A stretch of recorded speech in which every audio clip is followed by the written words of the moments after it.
Hello students. तो next chapter हम शुरू कर रहे हैं, chapter 7, that is permutation and combination. ठीक है, इसको हम शॉर्ट फॉर्म में बोलते हैं पी एंड सी। तो इसमें सबसे पहले हम स्टडी करेंगे फंडामेंटल प्रिंसिपल ऑफ काउंटिंग। तो फंडामेंटल प्रिंसिपल काउंटिंग को समझने के लिए हम एक एग्जांपल लेते हैं। सपोज आपके घर में अलमीरा में तुम्हारे पास 4 शर्ट्स हैं, 4 shirts and 5 pants, 4 shirts and 5 pants. तो आपने एक पेयर बनाना है पैंट और शर्ट का। तो ऐसे कितने पेयर आप बना सकते हो, ये क्वेश्चन है।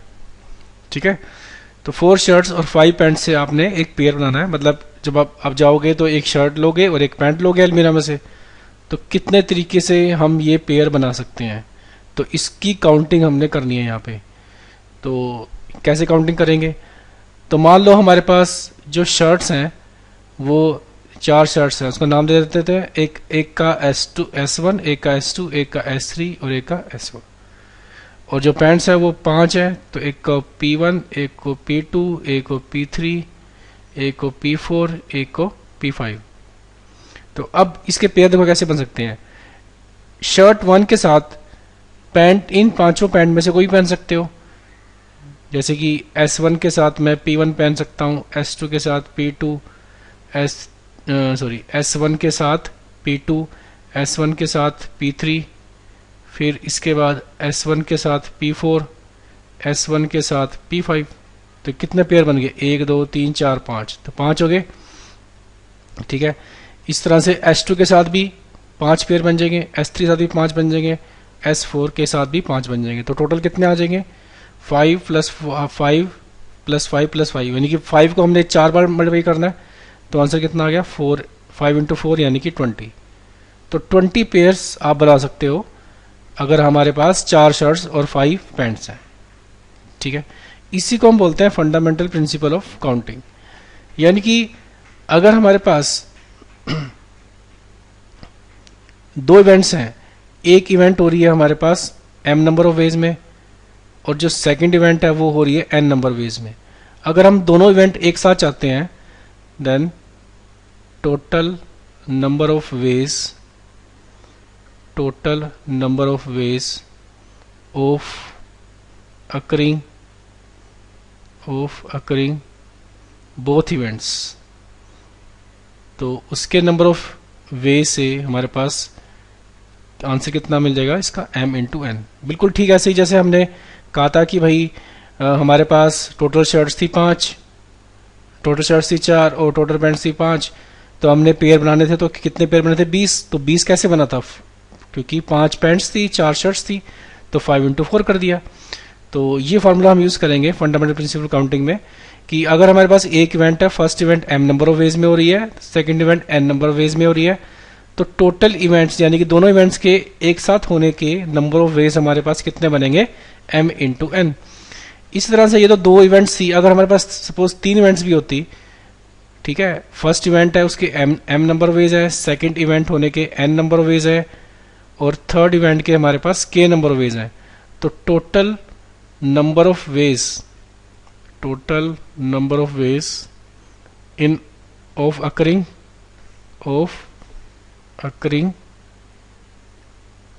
All 3 events. तो कैसे लिखेंगे इसका आंसर? तीनों को मल्टीप्लाई, क्योंकि फर्स्ट इवेंट के m नंबर ऑफ वेज है, सेकंड के n number of ways, third के k। तुम्हारा आंसर आ जाएगा m into n into k। 4 भी होती तो, अगर चौथी इवेंट भी होती है तो हमारे पास इसको 4 बार मल्टीप्लाई कर देते। तो इसको बोलते हैं फंडामेंटल प्रिंसिपल ऑफ काउंटिंग। अब इनका कहाँ पे हम यूज करेंगे? देखो, इसके लिए हम क्वेश्चन कंसिडर लेते हैं। क्वेश्चन में ये कहा गया है कि हमारे पास ये क्वेश्चन है एक, how many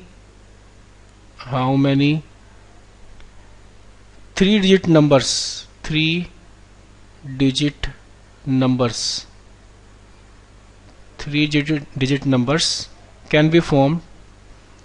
can be formed using the digits तो डिजिट्स हमारे पास है 1 2 3 4 एंड 5, 1 2 3 4 एंड 5। और कंडीशन है repetition of the digits is allowed, repetition of digits is allowed. तो रेपिटेशन हमारे पास अलाउड है, मतलब एक डिजिट दोबारा से हम लिख सकते हैं। अच्छा, दूसरा पार्ट है कि अगर रेपिटेशन नॉट अलाउड हो, तो दोनों केस में हमने आंसर देना है। अब इस क्वेश्चन को कैसे करेंगे, तो इस क्वेश्चन का सोल्यूशन हम करेंगे। देखो, पहले तो इस क्वेश्चन को समझते हैं, फिर देखते हैं कि इसमें हमने करना क्या है। अब हमारा जो क्वेश्चन है 3 डिजिट का हमने नंबर बनाना है, जिसके अंदर जो डिजिट हम यूज करेंगे वो 1 2 3 4 या 5 यूज करेंगे। तो फॉर एग्जांपल कैसे कैसे डिजिट बन सकते हैं, ठीक है, जैसे कि 2 3 4, ठीक है, ये डिजिट है, ये पूरा नंबर है 234 जो इन 5 डिजिट से मिलके बना हुआ है। ऐसे ही 432 भी हो सकता था, 134 भी हो सकता था, 521 भी हो सकता है। तो ऐसे से करके हमें बताने हैं कितने नंबर्स हम बना सकते हैं 3 डिजिट के इन 5 डिजिट का यूज करके। तो अब हमारे पास देखते हैं सबसे पहले तो इवेंट्स कितनी है हमारे पास, इवेंट कितनी होगी, 3 होगी, क्योंकि हमारे पास 3 डिजिट्स हैं।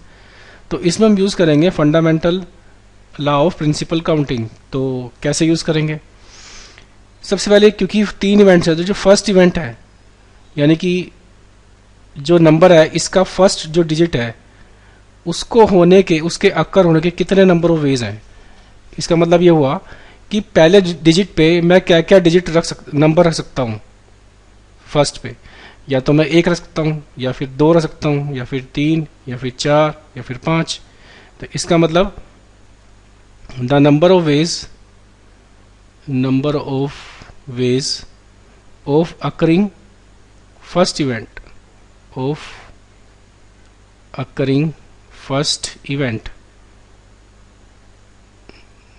number of ways of occurring first event।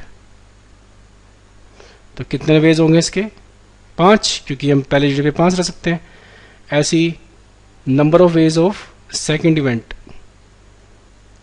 अब दूसरे डिजिट पे आ जाओ, दूसरे डिजिट पे हम यहाँ पे यानी कि इस नंबर पे हम क्या क्या रख सकते हैं, 1 भी रख सकते हैं, 2 भी, 3 भी, 4 भी, 5 भी। देखो 3 आ गया, 3 आ गया, 2 आ गया, कुछ भी रख सकते हैं यहाँ पे।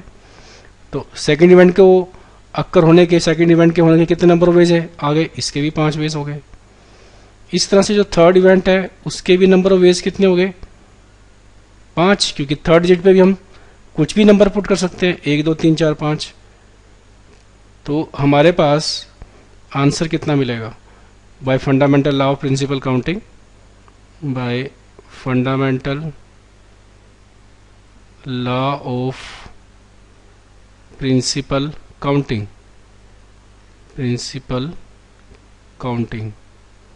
तो कितना आंसर बनेगा, 5 × 5 × 5। तो आंसर कितना आ गया, 125। तो 125 नंबर है जो हम इन 5 डिजिट से मिलके बना सकते हैं। जैसे मैंने अभी 4 लिखे हैं, तो 125 हम इस तरह से बना सकते हैं टोटल। ये तो हो गया फर्स्ट क्वेश्चन। अब आते हैं सेकंड क्वेश्चन में। सेकंड क्वेश्चन में कहा है कि जो रेपिटेशन है वो अलाउड नहीं है, रेपिटेशन इज नॉट अलाउड। अब इसका मतलब क्या है, इसका मतलब ये हुआ कि जो डिजिट हम एक बार यूज कर चुके हैं वो दोबारा यूज नहीं कर सकते। डिजिट हमने कौन कौन से यूज करने हैं, 1 2 3 4 एंड 5। तो ऐसे एग्जाम्पल जैसे कि 4 3 2, देखो सारे डिजिट अलग अलग हैं, कोई भी डिजिट दोबारा यूज नहीं हो रहा। अगर मैं लिखूँ 433 तो ये गलत हो जाएगा, क्योंकि 3 जो है यहाँ पे 2 बार आ गया, ये गलत है, ये हमारी काउंटिंग में नहीं आएगा। तो और क्या एग्जांपल बन सकता है, और बन सकते हैं 145, कोई भी डिजिट रिपीट नहीं कर रहा है। इसके बाद 235, ये भी ले सकते हैं। तो ऐसे ऐसे करते करते हमारे पास कितने नंबर्स बनेंगे जिसमें डिजिट्स अलाउड नहीं है। तो इसका मतलब जो फर्स्ट डिजिट है, पहले वो देखते हैं कि फर्स्ट डिजिट पे हम क्या क्या नंबर रख सकते हैं। तो फर्स्ट डिजिट के हमारे पास कितने ऑप्शंस हैं, फर्स्ट डिजिट कैन बी कितने नंबर ऑफ वेज में भर सकते हैं? हमारे पास इन 5 में से कोई भी डिजिट हम रख सकते हैं, 5 में से कोई भी। तो ये 5 वेज में हम रख सकते हैं फर्स्ट डिजिट। अब आ जाओ सेकेंड डिजिट पे। सेकेंड जो डिजिट है उस पे हम क्या क्या रख सकते हैं, ये क्वेश्चन जो है ये हमारे दिमाग में आना चाहिए। तो सेकेंड डिजिट का मतलब ये है कि सपोज मैंने पहले डिजिट पे 1 रख दिया, अब दूसरे डिजिट पे मैं क्या क्या रख सकता हूँ? दूसरे डिजिट पे मैं 1 नहीं रख सकता। क्यों? क्योंकि रिपीटिशन अलाउड नहीं है। तो मेरे पास या तो मैं 2 रख सकता हूँ सेकेंड डिजिट पे, या 3 या 4 या 5। तो इसका मतलब जो सेकेंड इवेंट है उसके नंबर ऑफ वेज अक्कर होने के कितने हैं? 4, क्योंकि सेकेंड डिजिट पे मैं 4 में से एक नंबर रखूंगा। अब जो थर्ड डिजिट पे, थर्ड डिजिट में हम कितने नंबर रख सकते हैं? थर्ड डिजिट मतलब मान लो सेकंड में मैंने यहाँ पे 4 रख दिया, तो थर्ड डिजिट पे मेरे पास कितने ऑप्शन बचे? 1 और 4 तो मैं रख ही नहीं सकता, क्योंकि 1 4 को मैं यूज कर चुका हूँ। तो मेरे पास ऑप्शन है तीसरे डिजिट के लिए या तो 2 रखूंगा, या 3 या 5। तो 3 ऑप्शन बचे, तो मेरे पास थर्ड इवेंट होने के 3 नंबर ऑफ वेज हैं। तो अब फंडामेंटल लॉ ऑफ लगा देते हैं प्रिंसिपल काउंटिंग। तो by fundamental law of principle counting, ये आपने कंप्लीट लिखना है।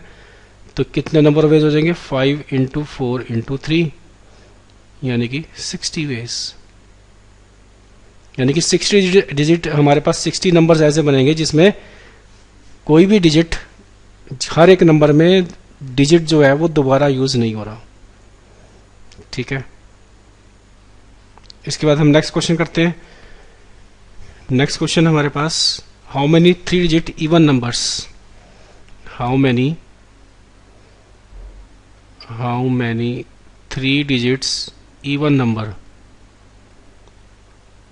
3 digits even number can be formed from the digits 1 2 3 4 5 6, can be formed from the digits 1 2 3 4 5 and 6 if the digits can be repeated, if digits can be repeated। तो digits repeat कर सकते हैं, यानी कि जो डिजिट हमने यूज करा उसको दोबारा से यूज कर सकते हैं। अब इस क्वेश्चन कैसे करेंगे? सबसे पहले इसको ये कंडीशन है कि इवन नंबर होना चाहिए, यानी कि जो भी नंबर हम बनाएंगे 3 डिजिट का इन 6 नंबर से वो इवन होना चाहिए। अब इवन की पहचान क्या होती है? इवन नंबर वो होता है जिसके जो 2 से डिवाइड हो जाए। ठीक है, अब 2 से डिवाइड होने वाले नंबर की पहचान क्या है? उसके लास्ट डिजिट में हमेशा इवन नंबर होना चाहिए। इसका मतलब ये हुआ कि लास्ट डिजिट में हम या तो 2 रख सकते हैं, या फिर 4, या फिर 6। ठीक है, तो इसका मतलब last digit can be filled by कितने नंबर ऑफ वेज में फिल कर सकते हैं? क्योंकि हमें इवन नंबर चाहिए, या तो मैं 2 रख सकता हूँ लास्ट में, या 4 या 6। क्योंकि अगर मैंने 5 रख दिया तो वो नंबर ओड हो जाएगा, तो हमको तो ओड नंबर नहीं चाहिए, हमको तो इवन नंबर चाहिए। तो इसके नंबर ऑफ वेज कितने हो गए? देखो 2 4 या 6, यानी कि 3 वेज हो गए। अब आ जाते हैं फर्स्ट डिजिट पे। फर्स्ट डिजिट में हम क्या कर सकते हैं? कैन बी फिल्ड बाय कितने नंबर ऑफ वेज? अब देखो फर्स्ट डिजिट जो है, फर्स्ट डिजिट पे चाहे कुछ भी होता रहे, इवन नंबर बनाने के लिए तो हमें तो लास्ट का जो डिजिट है वो मैटर करता है। फर्स्ट पे हम चाहे 1 भी डाल सकते हैं, 2 भी, 3 भी, 4 भी, 5 भी, 6, कुछ भी डाल सकते हैं, क्योंकि उसने ये भी बोला है कि डिजिट्स जो है वो रिपीट कर सकते हैं। यानी कि अगर मैं लास्ट में सपोज 4 भी डालता हूँ तो 4 दोबारा आ सकता है, फर्स्ट पे भी 4 आ सकता है, कोई प्रॉब्लम नहीं है। तो फर्स्ट डिजिट के भरने के मेरे पास कितने ऑप्शंस हैं? 6। तो फर्स्ट के मेरे पास 6 नंबर ऑफ वेज। अब आते हैं सेकंड पे। Second digit can be filled कितने नंबर ऑफ वेज? तो सेकंड में भी देखो डिजिट, उसने बोला है कि digit can be repeated, digit repeat कर सकते हैं। तो सेकंड के लिए मेरे पास भी कितने ऑप्शन है? 6 ही ऑप्शन है, तो ये इसके लिए भी 6 वेज। तो टोटल नंबर ऑफ वेज, ठीक है, कितने हो जाएंगे? यानी कि टोटल नंबर कितने हो जाएंगे जो हम चाहते हैं? इनकी मल्टीप्लाई कर देंगे by fundamental law of principle counting. ठीक है, तो fundamental principle law of counting क्या कहते हैं, जितने नंबर ऑफ वेज हो रही है हर एक इवेंट की उनको आपस में मल्टीप्लाई कर दो। तो 3 इंटू 6 इंटू 6, तो आंसर आ जाएगा 108 वेज। हाँ जी, एक क्वेश्चन और है, थर्ड क्वेश्चन है, गिवन 5 फ्लैग्स और different colours, given 5 flags of different color,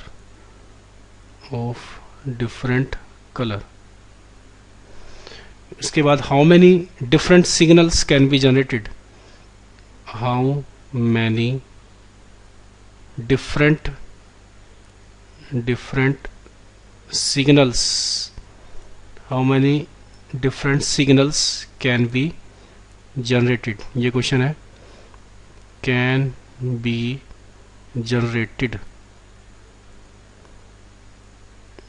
generated, or if each signal requires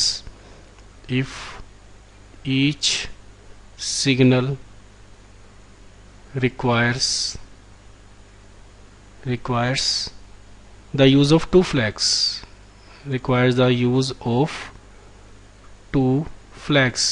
हर एक सिग्नल के लिए हमें 2 फ्लैग्स चाहिए होंगे, वन बिलो दी अदर, मतलब एक के नीचे एक, ये क्वेश्चन है हमारा।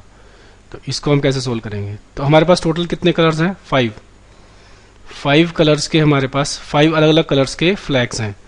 तो 5 कलर्स के फ्लैग मतलब अलग अलग कलर्स मान लेते हैं, कुछ भी मान लेते हैं, जैसे एक का येलो है, एक का ब्लू है, एक का ग्रीन है, एक का वाइट है, और एक का मान लेते हैं वॉयलेट। ठीक है, तो ये 5 कलर के हमारे पास फ्लैग्स हैं। अब हमने सिग्नल जनरेट करना है इन 5 फ्लैग्स से। तो हम क्या कर सकते हैं, और फ्लैग जो है एक के नीचे एक होना चाहिए, यानी कि येलो के नीचे ब्लू हो सकता है, एक तरीका तो ये हो गया, ग्रीन के नीचे वाइट हो सकता है, दूसरा तरीका ये हो गया। तो ऐसे करके कितने सिग्नल हम जनरेट कर सकते हैं वो हमें बताना है। तो सबसे पहले तो इसमें जो इवेंट्स हैं वो कितनी हो रही है, क्योंकि हम एक टाइम में 2 फ्लैग यूज कर रहे हैं, तो 2 इवेंट्स हो रही हैं। तो जो फर्स्ट इवेंट मतलब जो पहला फ्लैग है, जो ऊपर वाला फ्लैग है, उसकी जगह पे हम कौन कौन से फ्लैग रख सकते हैं। तो यहाँ पे लिखेंगे नंबर ऑफ वेज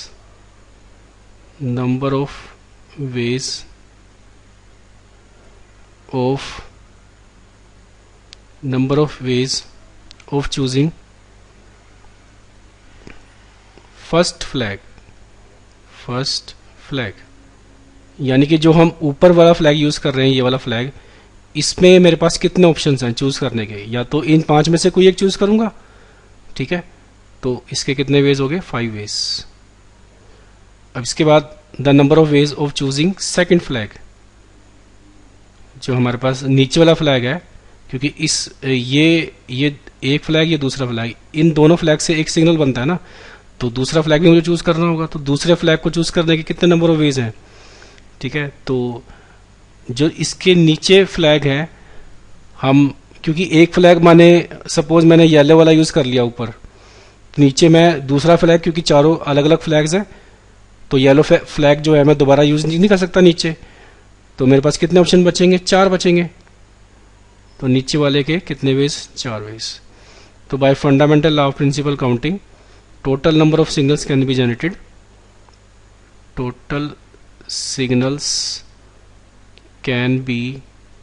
जनरेटेड, कितने हो जाएंगे, दोनों की मल्टीप्लाई 5 इंटू 4, ये यूज कर रहे हैं fundamental law of principle counting. तो टोटल कितना हो गया, 20। तो 20 हमारे पास सिग्नल्स हम बना सकते हैं यूजिंग दीज 5 फ्लैग्स, ये आंसर है।